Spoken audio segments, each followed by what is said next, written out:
이게 마음이 막 이제 늦고 쫓기고 오면 조급해 버리잖아요. 그러니까 이제 예배 때 은혜를 못 받아 버려요. 그릇이 엎어진 상태에서 들어와요. 정말 이렇게 이제 더운 여름에는 몰라도 거리가 되는 건 사실이지만은 옛날에는 다 걸어 다녔잖아요. 차 없을 때.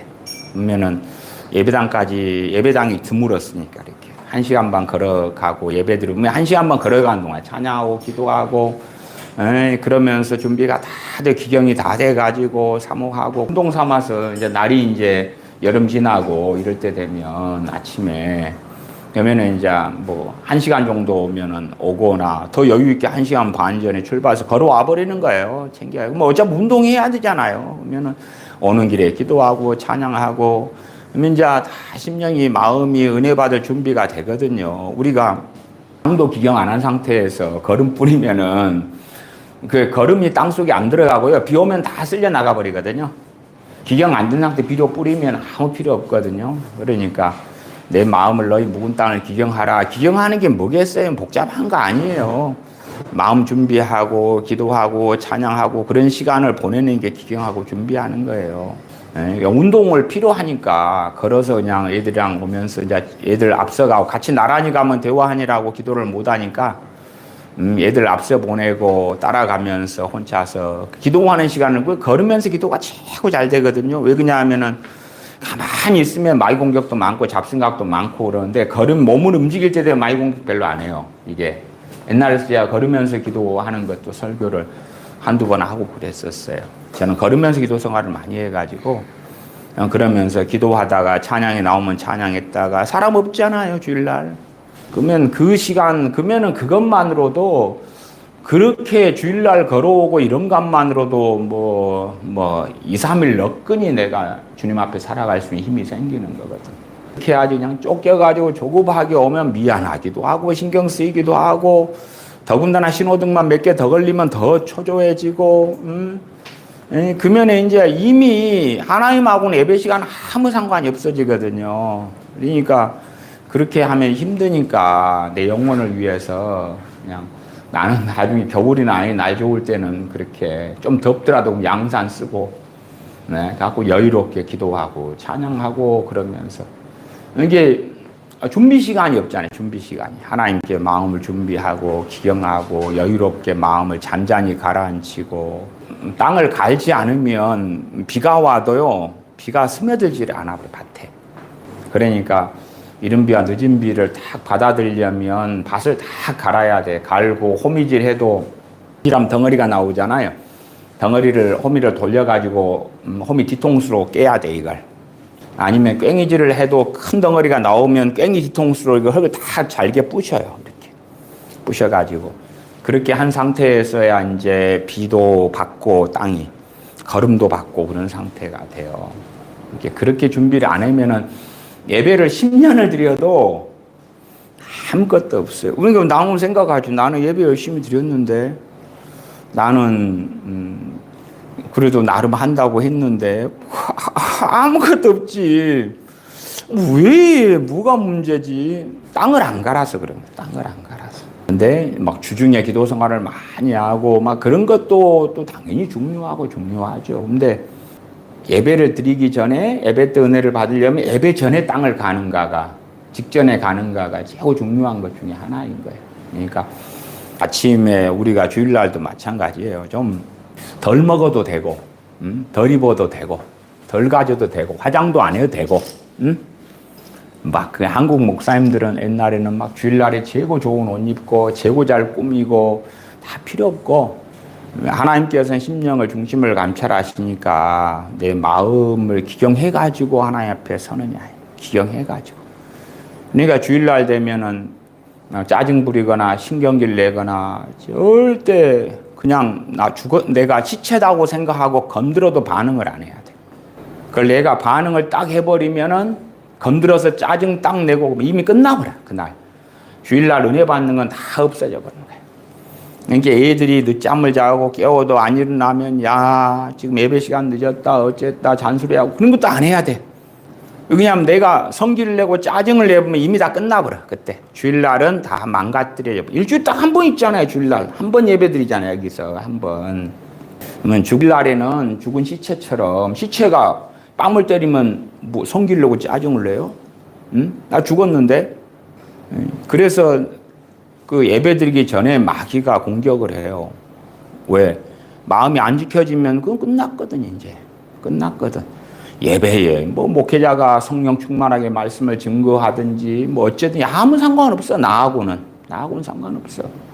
그러니까 우리가 착각하는 건 뭐냐, 그러면, 내가 엉망진창이 돼가지고 오면 하나님 은혜 역사가 있어가지고 나를 감싸고, 위로를 하고, 격려를 하고, 내 마음을 치유하고 그럴 줄로 아는데, 그 메커니즘이 전혀 아니에요. 은혜의 메커니즘은. 은혜 받는 원리나 은혜 받는 메커니즘 그게 아니고 내가 묵은 땅을 기경해가지고 와야지만 이른 비와 늦은 비가 내 것이 되고 걸음이 내 것이 되는 거예요.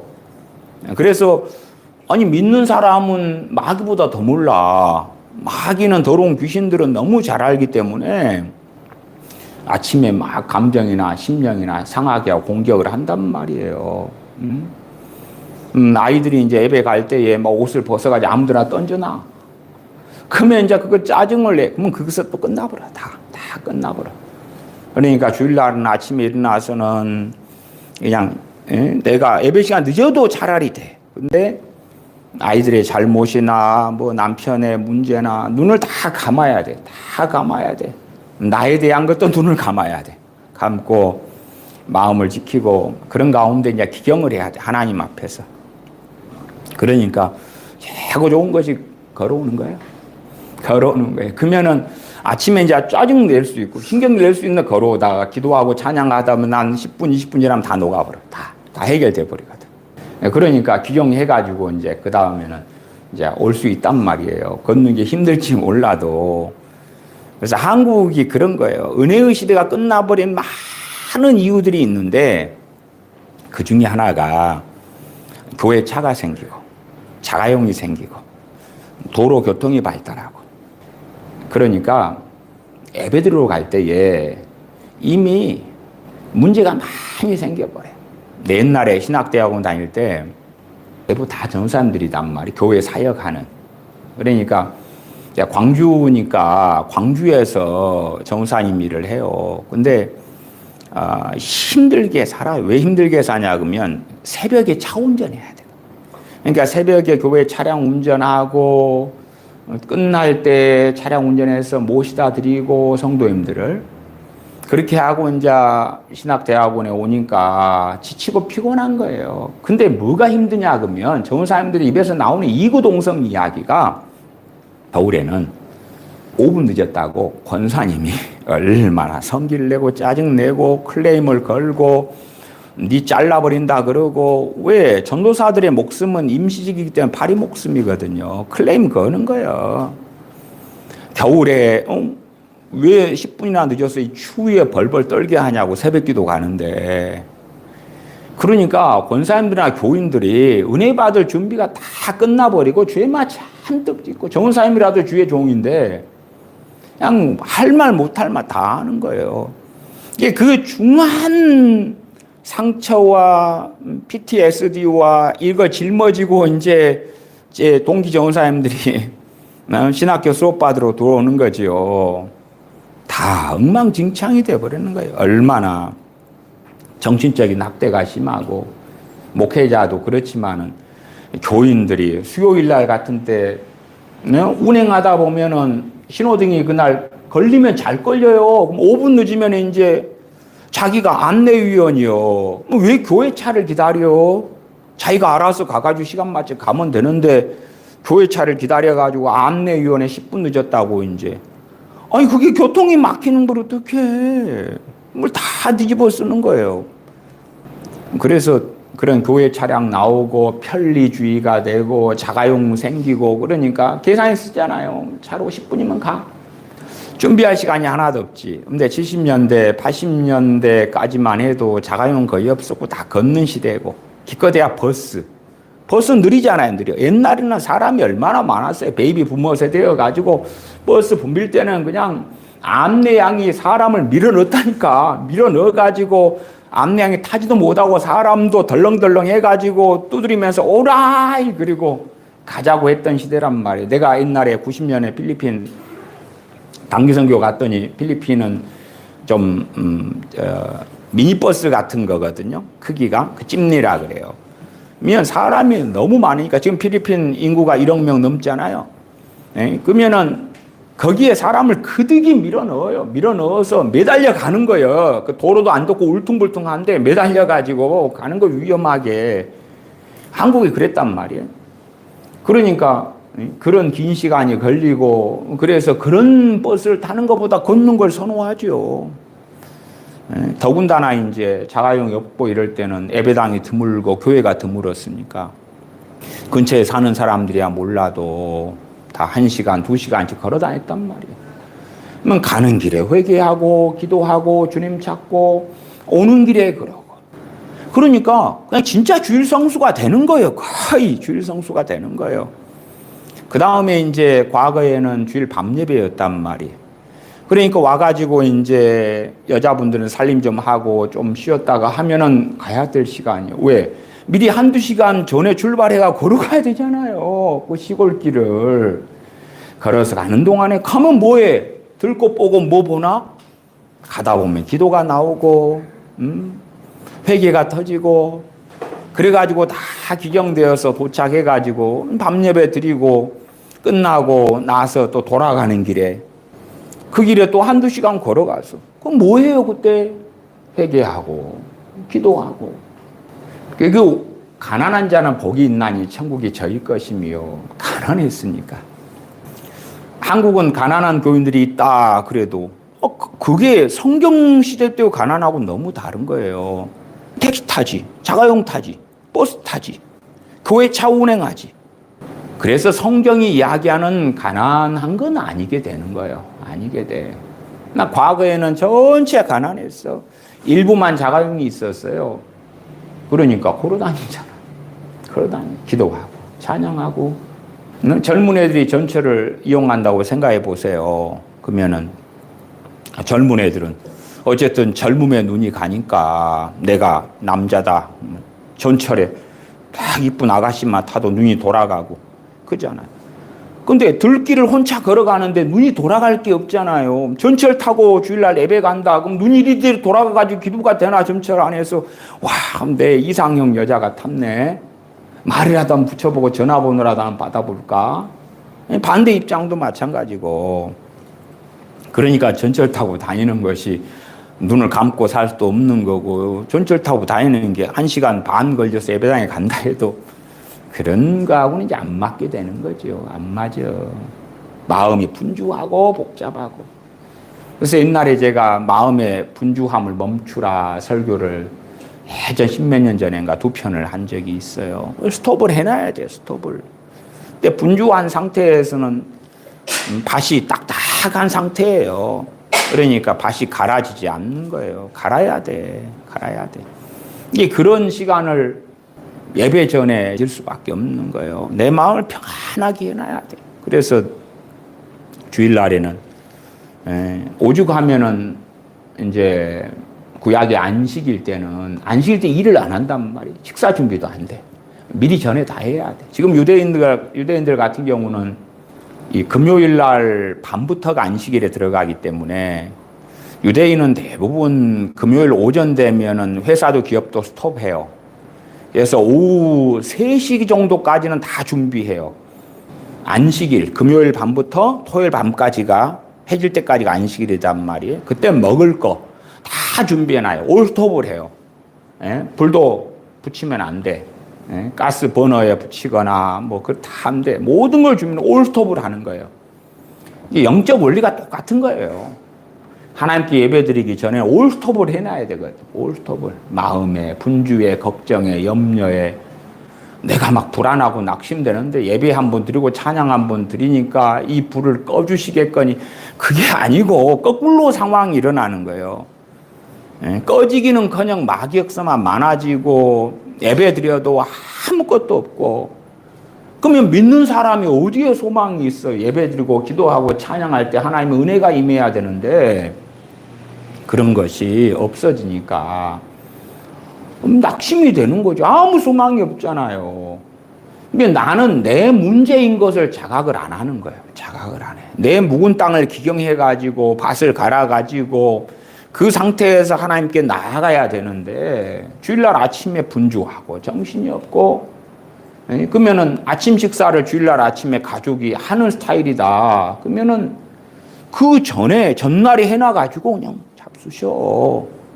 그러지 바쁘게 막 이걸 저 준비하고 주일날 아침에 뭐 정리정돈을 해야 된다. 그러면 전날에 미리 해놓고 예배 끝나고 갔다 와서 뭐 그런 살림을 살든지 뭐 하든지 미리 준비가 다 돼 있어야 되는 거야. 돼 있어야 돼. 근데 주일날 아침에 내가 뭐 남편 와이셔츠를 다린다든지 빨래를 정리한다든지 막 그런 일감을 만들어 놓고 해버리면 그때는 끝난 거예요. 끝나.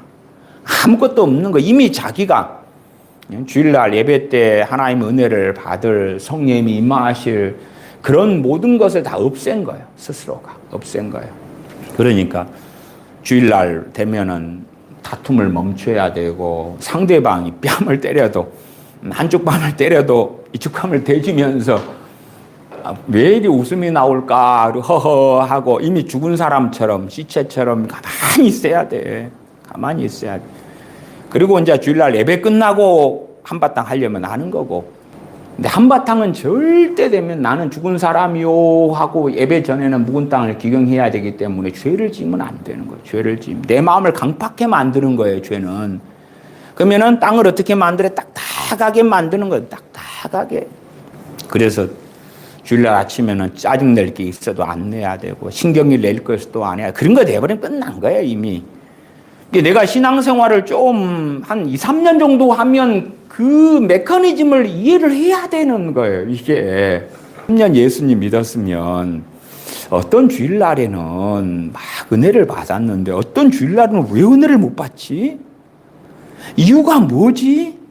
왜 그렇지? 그 메커니즘을 이해를 해야 되는데 아니 그렇잖아요. 1년 되면 최소한 주일날만 52번이고 3년 신앙생활 했으면 156번의 예배를 최소화하는 주일날만 해도 드렸는데 왜 어떤 주일은 은혜를 받고 어떤 주일은 못 받지를 메커니즘을 이해를 못하면 되나요? 죄라는 것은 우리가 다 연약하기 때문에 뭐 주중에도 어떤 주일에는 수백 개를 짓고 어떤 주일에는 수십 개를 짓고 한 주간 동안 그럴 수 있단 말이에요. 핵심은 뭐냐 그러면 주일 예배 전이 어떠느냐는 거예요. 주일 예배 전이 어떤 상황이냐는 거예요. 토요일까지 엉망진창이 있어도 괜찮아. 그러나 이제 주일 예배 전에 묵은 땅을 갈아놓고 엎어놓고 주중에 매일 기도를 30분씩 했느냐 1시간씩 했느냐 하고는 다른 문제라. 그것도 할 수 있으면 너무 귀하고 복된 건데 그게 아니고 주일 예배 전 그 몇 시간이 어떠느냐는 거예요. 주일날 아침 일어나서 짜증 냈느냐, 신경질 냈느냐, 절망했느냐, 염려했느냐, 저 변치 않는 남편을 볼 때에 탄식했느냐. 그러면 이미 내 마음 땅이 길가 땅이 돼버린 길가 땅이 딱딱해진 거예요. 딱딱해져. 그런 경우는 답이 없는 거예요. 노답인 거예요. 노답. 예배를 내가 1년 초신자 돼가지고 1년 52번을 주일날만 드렸다 그러면은 어느 날은 하나님의 은혜가 내게 임하더라. 어느 날은 안 임하더라. 그 메커니즘이 뻔히 보여야 되는 거예요. 보여야 돼. 심지어는 내가 신앙생활을 10년 했어요. 그러면은 주일날만 520번이잖아요.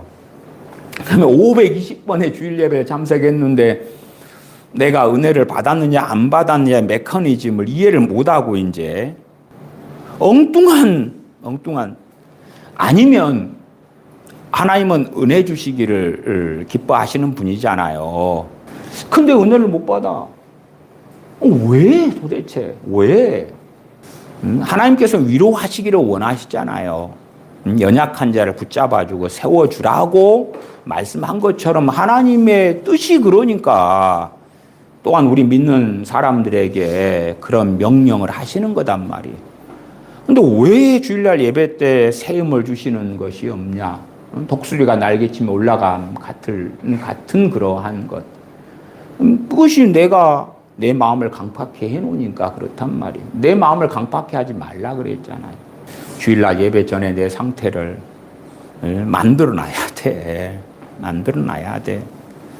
하나님 앞에 머무는 시간들을 만들어놔야 돼요. 그게 가장 좋은 게 내 마음이 분주하지 않게 해야 돼. 분주하지 않게. 여자들은 주로 밤에 자기 전에 머리 감잖아요. 그치요? 대부분 안 그래요? 또 자기 전에 머리 감는 게 뭐 좋다고 이야기 뭐 나돌빛 그런 것도 보기도 한 것 같고 그런데 그러면 주일날 아침에 막 머리 감고 하면 엄청 분주하잖아요. 차라리 안 감는 게 나아.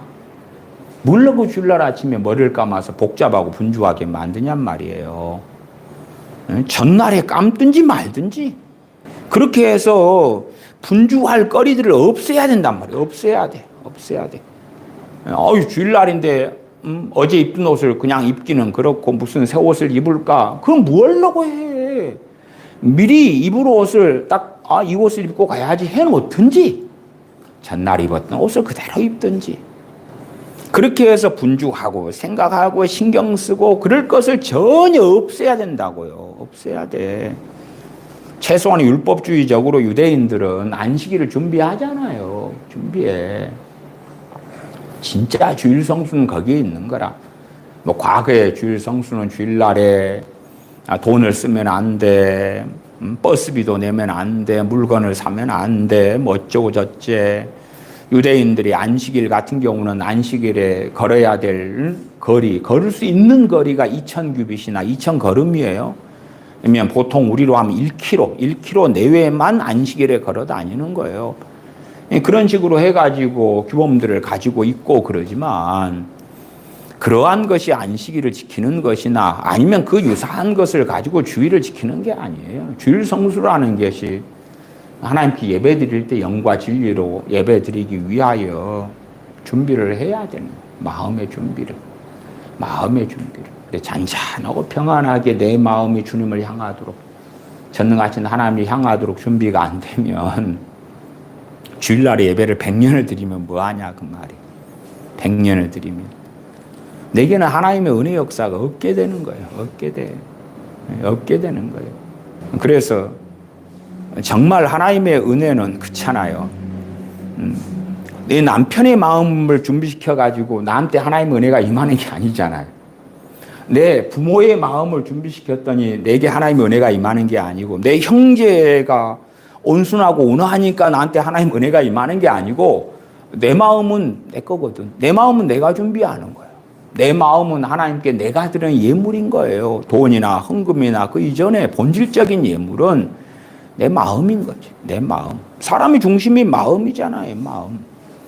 그 마음에서 준비가 돼야 되니까 주일날 아침에는 그래서 지혜롭게 하려면 내가 엄마로서 잔소리할 것들이 막 있다면 잔소리도 안 해야 되고 잔소리는 나중에 예배 끝난 다음에 하면 돼. 예배 끝난 다음에 양말을 뒤집어 까놓든지 아침에 밥을 먹었는데 설거지도 안 하고 식탁이 엄마는 바빠 죽겠는데 자식 놈이 치울 생각도 안 해. 좀 도와줬으면 좋겠는데 그런 거 신경 쓸 게 없는데 내비둬 버리면 돼. 내비둬 버리고 갔다 와서 여유롭게 정리하면 되지.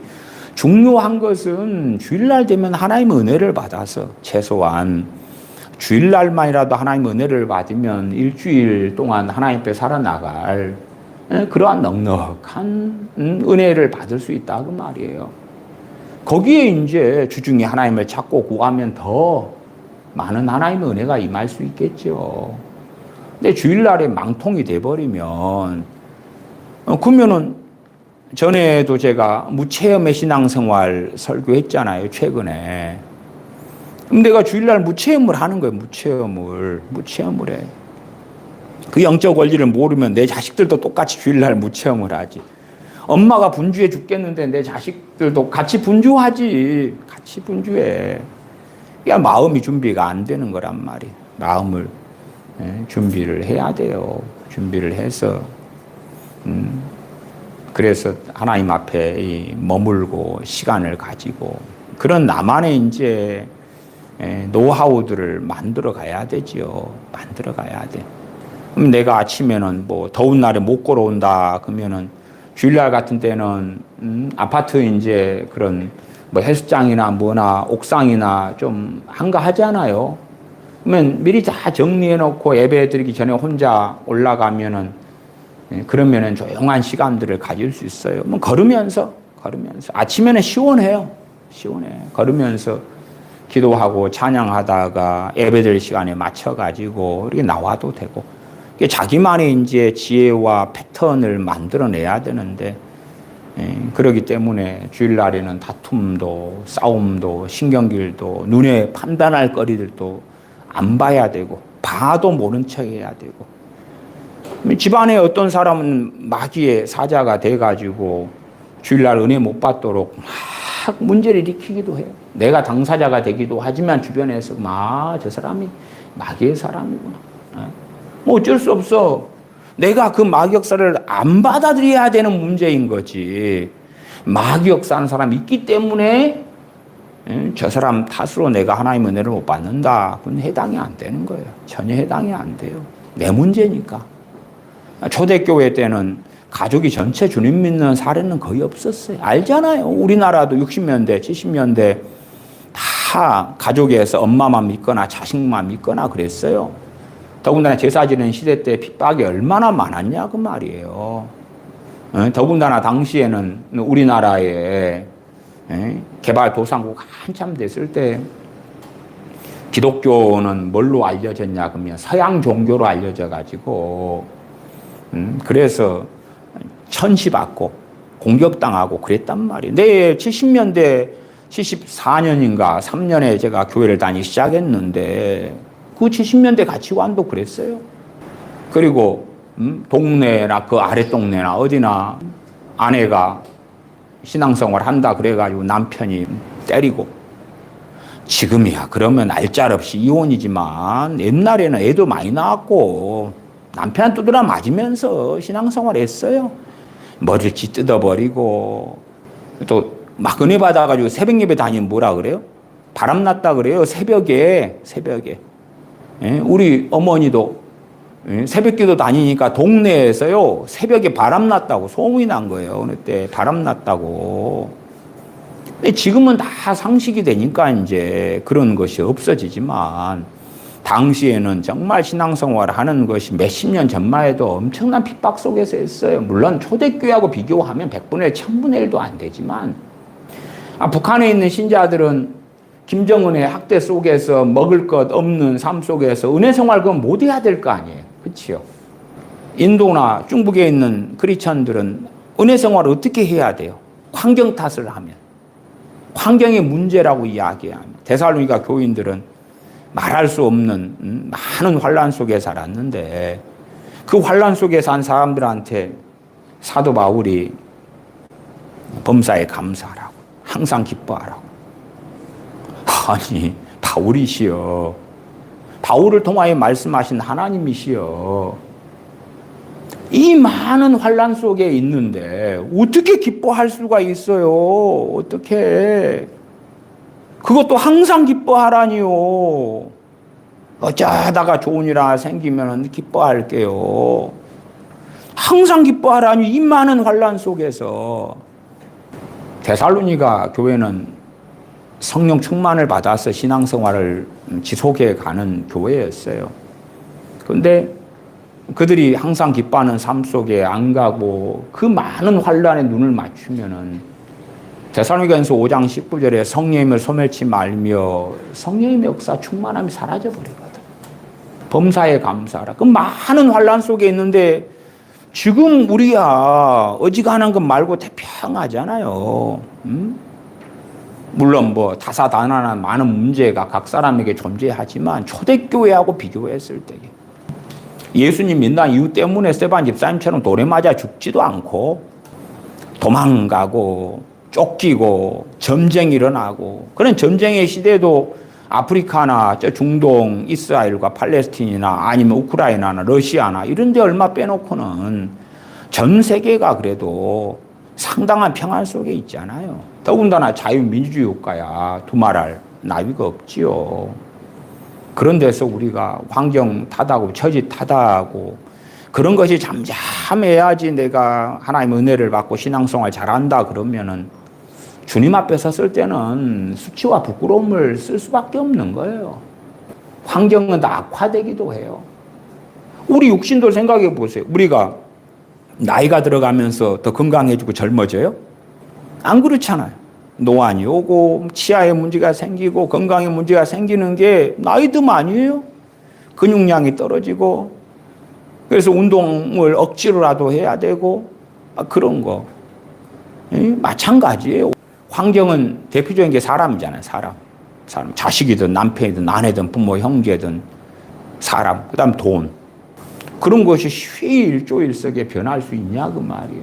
그런 것이 다 어떻게 아름답게 변해가지고 그때야 내가 평안하게 주님 잘 믿을 거야 그러면 성경시대 때는 그런 사람이 있을 수가 없죠. 엘리야 선지자는 아합 왕이 잡아 죽이려고 막 쫓아다니잖아요. 군대를 보내가지고. 이리 도망가고 저리 도망가면서 사는 거예요. 선지자가. 근데 하나님과 동행하잖아요. 하나님과 동행하는 거예요. 그 생명의 위협 속에서 다윗은 도망자가 되고 사울왕의 군대를 이끌고 잡아 죽이려고 쫓아다니잖아요. 그러면 다윗이 사울왕이 나 잡아 죽여 쫓아다니기 때문에 내가 은혜 속에 못 삽니다. 내가 그러기 때문에 주님과 동행을 못해요. 언제 사울왕이 군대 이끌고 와서 나를 죽일지 몰라요. 때로는 사울왕이 왔을 때 하필이면 사울왕이 발을 가리러 화장실에 가려고 굴에 들어갔는데 그 굴 속에 다윗과 함께한 사람들이 숨어 있었잖아요. 그래서 다윗과 함께한 사람들이 사울왕 죽여버리자고 이 기회다고 화장실에 응아보러 왔기 때문에 혼자 들어왔잖아요. 그러니까 죽여버리면 되는 거지. 그러한 생명의 위협 속에서도 하나님과 동행한 사람이 다윗이단 말이죠. 그러니까 우리는 뭐라고 해도 이 시대에 살면서 환경 탓하고 핑계 댈 것 자체가 없는 거예요. 우리의 문제일 뿐이에요. 우리의 문제일 뿐이에요. 더군다나 우리 십자가가 더 크면 클수록 그 안에서 주님과 동행하면 더 큰 상급이 있을 수 있고 또 감당할 시험 밖에는 당할 것이 없게 하시고 아이고 나는 지치고 힘들어요. 그래도 너가 감당할 만해. 문제는 너가 나의지하지 않고 은혜 속에 살지 않기 때문에 힘든 거야. 그러시겠죠. 새 찬송가 185장, 구찬송가 179장입니다. 이 기쁜 소식을 온 세상 전하세 큰 환난 고통을 당하는 자에게 주 믿는 성도들 다 전할 소식은 성령님 오셨네. 성령님 오셨네. 성령님 오셨네. 내 주님 보내신 성령님 오셨네. 이 기쁜 소식을 온 세상 전하세. 성령님 오셨네. 만왕의 왕께서 저 사로잡힌 자 다 구원하시고 잠자유 주셨네. 승리의 노래가 온 성에 들리니 성령이 오셨네. 성령이 오셨네. 성령님 오셨네. 내 주님 보내신 성령님 오셨네. 이 기쁜 소식을 온 세상 전하세. 성령님 오셨네. 한없는 사랑과 그것인 은혜를 늘 의심하면서 안 믿는 자에게 내 작은 입으로 곧 증언하리니 성령님 오셨네. 성령님 오셨네. 성령님 오셨네. 내 주님 보내신 성령님 오셨네. 이 기쁜 소식을 온 세상 전하세. 성령님 오셨네. 만왕의 왕께서 저 사로잡힌 자 다 구원하시고 잠자유 주셨네. 승리의 노래가 온 성에 들리니 성령님 오셨네. 성령님 오셨네. 성령님 오셨네. 내 주님 보내신 성령님 오셨네. 이 기쁜 소식을 온 세상 전하세. 성령님 오셨네. 한없는 사랑과 그것인 은혜를 늘 의심하면서 안 믿는 자에게 내 작은 입으로 곧 증언하리니 성령님 오셨네. 성령님 오셨네. 성령님 오셨네. 내 주님 보내신 성령님 오셨네. 이 기쁜 소식을 온 세상 전하세. 성령님 오셨네. 건강에 대한 책 가운데에 그러한 내용이 중심인 책이 있습니다. 걸으면 산다. 걸으면 산다. 과거의 생로병사의 비밀에서도 그런 내용들을 다룬 것 같기도 해요. 걸으면 산다. 어떠한 거동 못하는 사람이 계속 누워 있으니까 몸은 다 악화되고 망가져가고 사실상은 걸을 힘도 없고 그렇게 죽어가다가 걸으면 산다는 것을 배운 다음에 깨우친 다음에 목발을 짚고 몇 걸음이라도 걷기 시작하고 걷다가 죽으련다.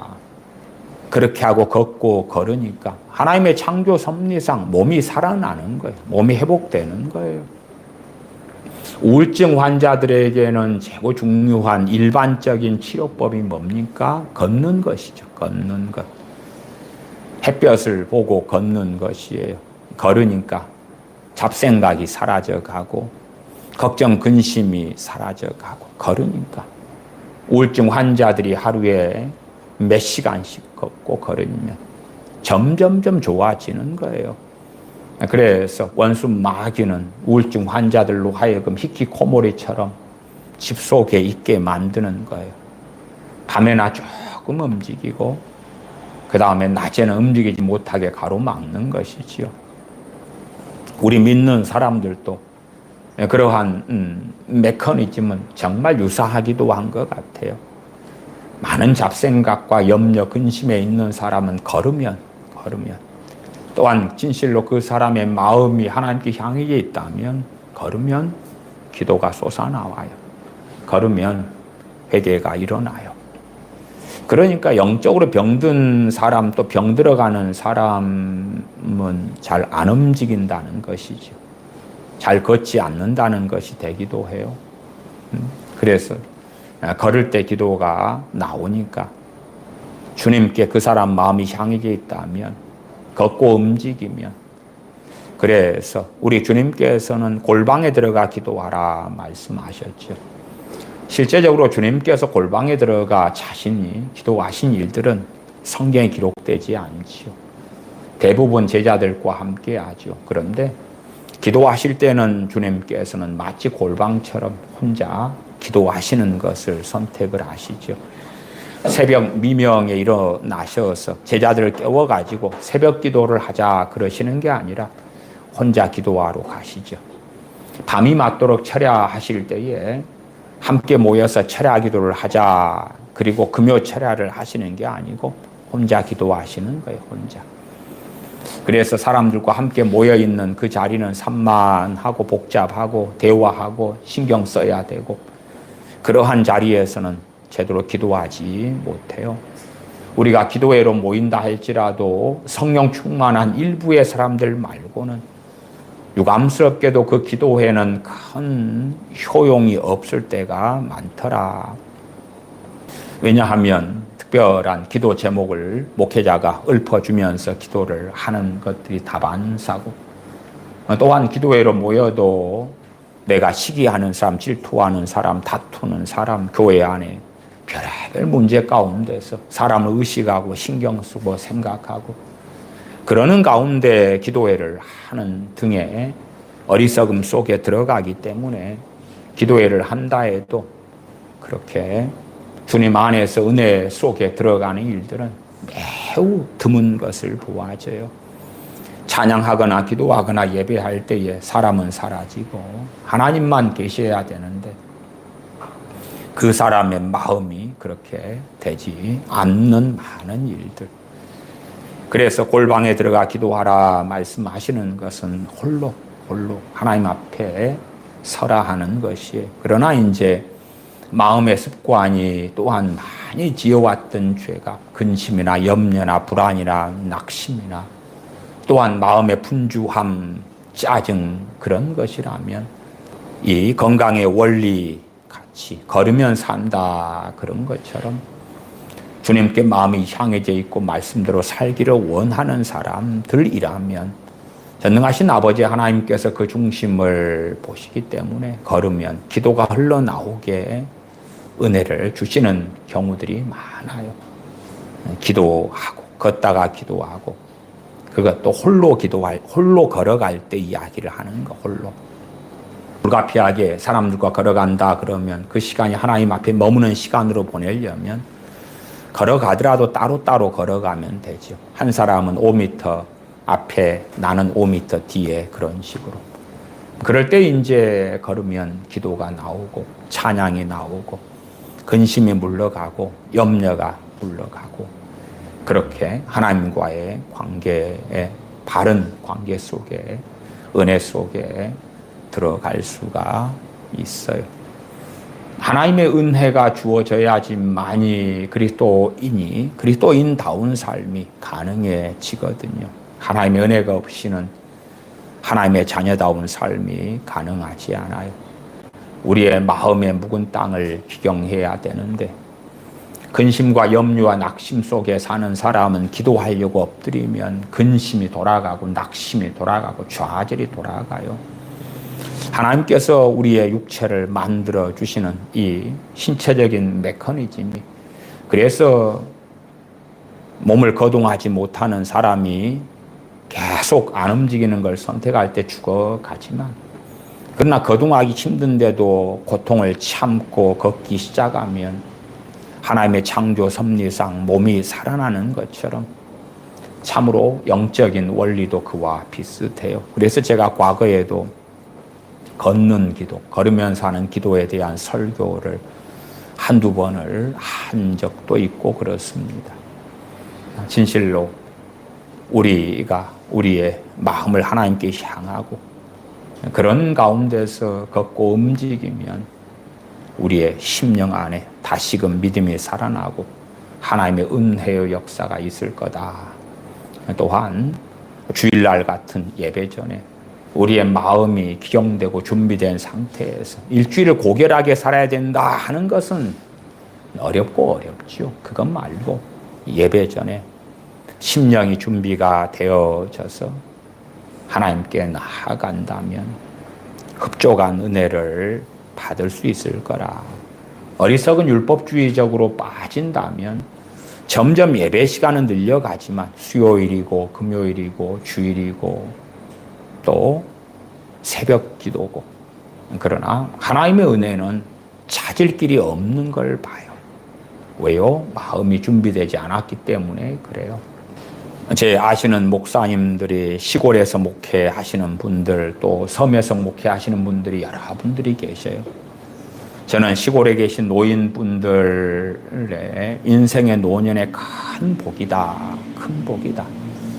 어떠한 복을 이야기하냐 그러면은 작은 섬에 산다. 노인분들이시기 때문에 거동이 힘들잖아요. 그래서 지팡이라도 짚고 예배당에 오고 문제가 있어요. 문제가. 참 목사님들이 힘들어 하시는 점이 차량 운행을 해야 된다는 거예요. 교회 재정은 별로 없고 노인분들 얼마 있고 그런데 그 20분, 30분 거리도 차를 운전해 줘야지 노인분들 예배당에 나온다는 거예요. 그러니까 하나님께 주시는 복을 노인분들이 스스로 버려버리는 거예요. 예배당 거리가 30분이면 지팡이를 짚고 힘들더라도 나오면서 노인분들이 얼마나 근심과 염려가 많아요. 항상 한숨이고 건강은 안 좋아지고 상해져 가니까. 그러나 주님 앞에 설 날이 가까우기 때문에 교회 목회자의 차량 운행을 기다리는 것이 아니라 그 거리는 걸어가면서 하나님 앞에서 마음을 준비하고 하나님을 찾고 한 주간 동안에 제대로 그렇게 못했기 때문에 그렇게 보내겠습니다 하는 것이 아니라 차량 운행을 그렇게 원하니까 목회자들 입장에서는 차량 운행을 해야 되는 상황이에요. 주일날 11시 오전에 예배 드린다 그러면 또 차량 운행을 일찍 해서 목회자도 최소한 11시 예배다 그러면 10시까지 목회자가 하나님 앞에 예배당에 도착해서 머물고 1시간을 준비하고 이렇게 되는 것도 아니고 노인분들이 딱 맞춰서 오기를 원해요. 그래서 예배당에 10시 50분까지 오기를 원해요. 교회 차량이 목사님이 10시 50분 딱 거기에 되고 그 다음에 부랴부랴 양복을 점검한 다음에 강단에 서는 거예요. 목회자도 환장하죠. 하나님의 은혜의 통로가 목회자가 안 되는 거예요. 안 돼. 제 매형 목사님이 지금은 이제 70 몇 살이 됩니다만은 제 고향 동네에서 개척을 하셨을 때에 당시에 인구가 한 30여만 명 됐어요.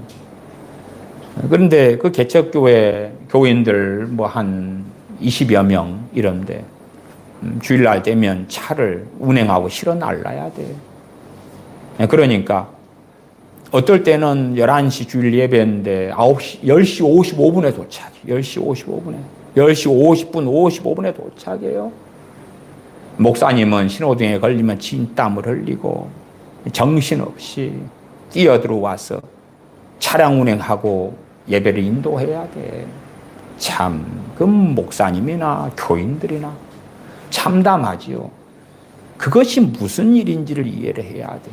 그러면 목사님한테 그런 일이 벌어지면 교인들이 앞장서서 목사님, 인구 30만의 작은 소도시니까요. 버스도 많고 택시도 있고 자영 있는 사람 함께 타고 그렇게 해서 예배당에 나올게요. 목사님 차 운전하지 않으셔도 돼요.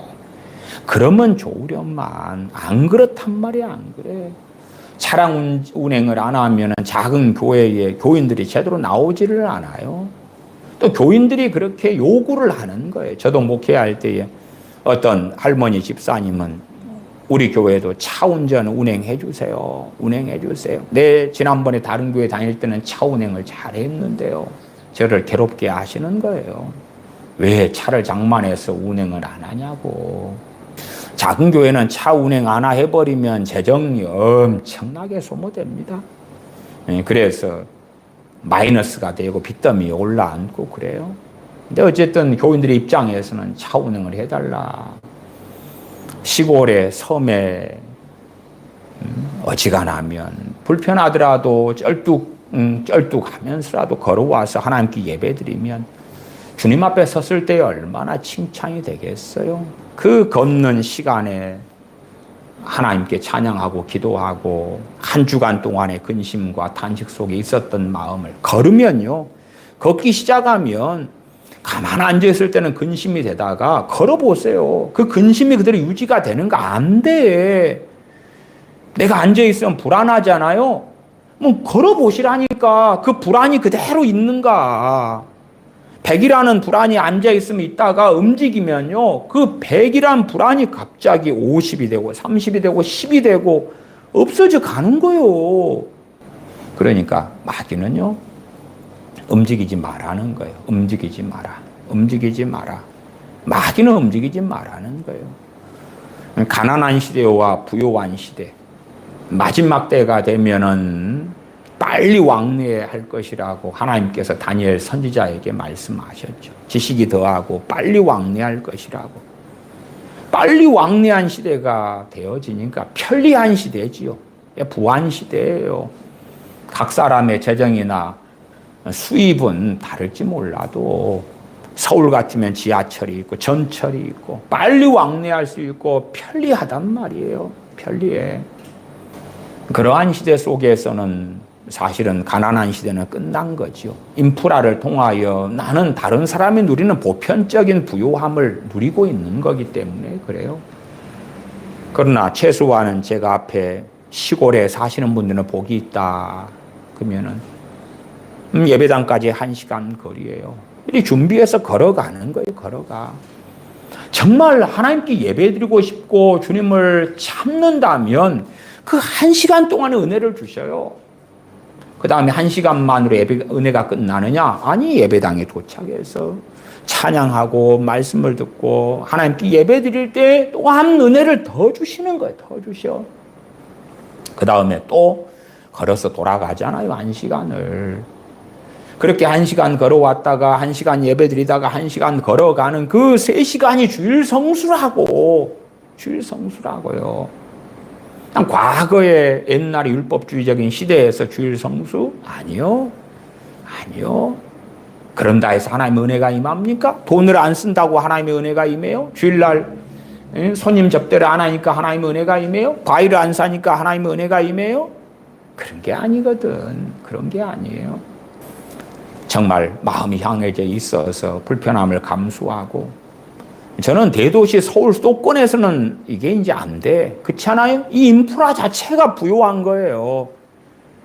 수도권에서 내가 이 자리에 내 집에서 내가 예배하는 예배당까지 걸어가려면 5시간을 걸어가야 돼. 불가능하잖아요. 그건 전철 타야지. 자가용 타든지. 그러니까 아직은 그 불편함이 가능한 데는 이제 시골이요, 시골. 섬이요, 섬. 섬도 다 크기가 틀리고 뭐가 틀리고 그래서 절대적인 이야기는 될 수 없습니다만은 시골이나 섬에 있는 목사님들이 한탄하시는 이야기가 그런 거예요. 그냥 걸어서 10분밖에 안 되는데도 차를 운행해 달라는 거예요, 차를. 그러니까 자기들의 복을 발로 차버리는 거죠, 노인분들이. 차버리는 거예요. 그 다음에 또 갑자기 예배드리고 끝난 다음에 비가 와요. 비가 오니까 이제 시골은 농사 지어야 되잖아요. 비 오니까 얼른 밭에 가야 된다는 거예요. 밭에 가야 돼. 아니, 밭 농사를 좀 망치면 어떻고, 그 비를 활용을 잘 안 하면 어떠는데. 그러니까 이미 마음의 생각 속에 별게 다 있는 거예요. 어떤 분은 주일날 예배 드리는 중에 비가 오니까 논에 물대야 된다고 뛰쳐나가는 거예요. 이미 마음이 하나님하고는 멀어져 있잖아요. 멀어져 있어. 예배 드리기 위하여 마음이 준비가 되어져야 돼요. 마음이 준비가 되어져야 돼요. 이제는 부유한 시대에는 그러기 어려워. 그러기 어려워요. 그러기 어려워. 차라리 좀 어리석은 이야기를 한다면은, 걸어가려면 2시간이요. 그러면 자가용은 몰고 1시간 거리까지만 가. 갖고 1시간 거리 가가지고 주차를 딱 해놓고 그 다음에 걸어가는 거예요. 그럼 걸어와야 되잖아요. 나는 골방에 들어가서 하나님을 배우는 시간처럼 보내고 싶으니까 그렇게 시간을 보내고 찬양하고 기도하면서 오는 거예요. 물론 주일날 받은 은혜가 넉넉하다면 가져가고 이런 이야기 저런 이야기 하면서 걸어올 수가 있겠지요. 참 좋은 시대가 되어져서 교통이 인프라가 발달하니까 이제는 가족과 함께 할 시간도 없고 사랑도 사라지고 사랑이 식어버려. 주님 오실 때가 되면 사랑이 식어진다 그러잖아요.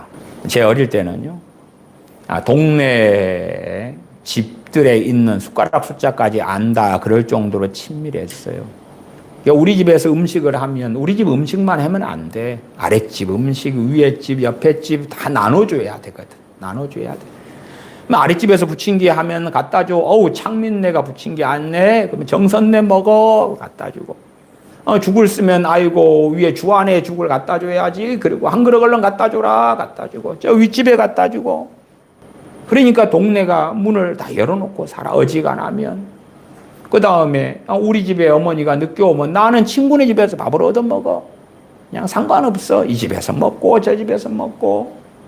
그러니까 누가 오면 다 동네에서 아이고 고생했다 고생했어 환영하고. 그 신앙하고 상관없이 이웃사랑이 있었단 말이야. 이웃사랑이. 네 집 내 집 없이. 그게 다 무너져가는 거야. 무너졌고 진즉 무너졌고 그 다음에 가족 안에서의 우애도 다 무너졌어요. 무너져. 그 이웃사랑, 이웃에 대한 우애가 서로 있었단 말이에요. 자, 동네 할머니가 혼자서 계신다 그러면은 음식을 하면 다 갖다 줘. 동네 사람들이 아이고 이걸 했어요. 이걸 잡수세요. 저걸 했어요. 저걸 잡수세요. 그렇게 최소한 70년대 이럴 때는 보냈단 말이에요. 그 사랑 속에서 80년 한 중반 때부터는 그런 문화나 색채가 많이 달라져 버리는 거예요. 가족 간의 정도, 사랑도 다 무너져 버리고 이기적이 되고 기계적이 되고. 과거에는 작은 방에서 가족이 6명도 7명도 잠을 자고 살았어. 그 가운데 어떻게 부부 생활하면서 애까지 낳았는지는 미지수입니다만은 그 방 하나에 버글버글 살았어. 그러니까 형제의 사랑이 있고 가족의 애가 있고 내가 좀 잘 되면 얼른 내 가족을 도와줘야지, 섬겨야지, 살펴야지. 지금은 그런 게 없어. 온통 이기적이 되어서. 그래서 제가 명확히 체험하고 기억했던 과거의 시대하고 지금을 비교하면 명확히 주님 오실 때가 다 되었다. 왜? 사랑이 식어졌습니까? 사랑이 식어졌습니까? 지금 세대의 관점에서는 뭐 이렇게 사는 게 사랑 아닌가? 아니. 교회 믿는 교우들의 사랑은 과거의 이웃의 사랑보다는 훨씬 더 급이 높아야 되는데, 그런 과거의 이웃 사랑, 그런 거에도 전혀 해당이 안 되는 거예요. 서로 이기적이니까, 서로 모난 돌이니까 서로 불편한 거예요. 함께 지내지 못해. 싸우고 다투고 시기하고 질투하고 짜증내고 신경질 내고 비교하고. 그러니까 어떻게 함께하는 신앙생활, 교인생활이 가능하냐. 과거에는 이웃들하고도 잘 지냈는데, 뭐 과거에는 제사를 하도 많이 지냈던 때여가지고 제사 떡이 있으면 그거 돌리고, 집에 뭐 입퇴 가면 또 어느 집에 장례식 있다 그러면 과거에는 장례식을 집에서 지냈거든요. 그러니까 마을 사람들, 마을 엄마들이 다 와서 함께 음식하고 도와주고 섬겨주고, 그렇게 해서 장례식인데 마침 마을에서 함께 하는 것처럼 그리했어요. 그 사랑으로 서로 했어요. 누구 집이 결혼식이 있다 그러면은 결혼식장에서 결혼식을 하지만은 피로연은 집에서 했거든, 집에서. 그러니까 동네 사람들이 와서 내 집에 결혼처럼 다 음식을 해주고 도와주고 살펴주고, 일손이 부족하지 않는가 살피고. 그런 것은 단지 주택만이 아니라 과거에 뭐 부산에 아파트다 그러면 그 아파트도 다 그렇게 했어요. 아파트도. 부산에 옛날, 지금은 이제 썩어져가는 아파트들 같은 경우도 아파트들 문을 다 열어놓고 살았어. 네 집 내 집 없어. 그래서 누구 집 엄마가 좀 일 갔다가 늦게 오면 옆집 엄마가 불러가지고 다 밥 먹고, 그런 지금의 아파트 문화하고는 완전히 달랐어요. 그러니까 그런 사랑이 다 식어져 버리고 말았어요. 최소한 이런 시대에서 내가 하나님의 은혜를 받고 섬기고 살아가고 그러려면 예배 전에 뭐가 필요해요? 마음을 기경하고 하나님 앞에 머물고, 그러한 시간들이 필요해. 그 다음에 준비된 그 마음, 기경된 마음, 갈아엎어진 마음에 하나님의 은혜가 임하는 것입니다. 기도하겠습니다. 아버지 하나님, 저희가 어리석어져서 우리 삶의 편안함, 안락함, 문제 없음, 넉넉함, 재정적인 부요함, 건강에 문제 없는 것 등의 환경만 바라보고 살아갑니다. 마치 그러한 환경의 문제, 가족이나 주변 사람들의 문제만 없다면 내가 신앙생활을 잘하고 주님 앞에 잘 살 것 같은 착각 속에서 살아갑니다.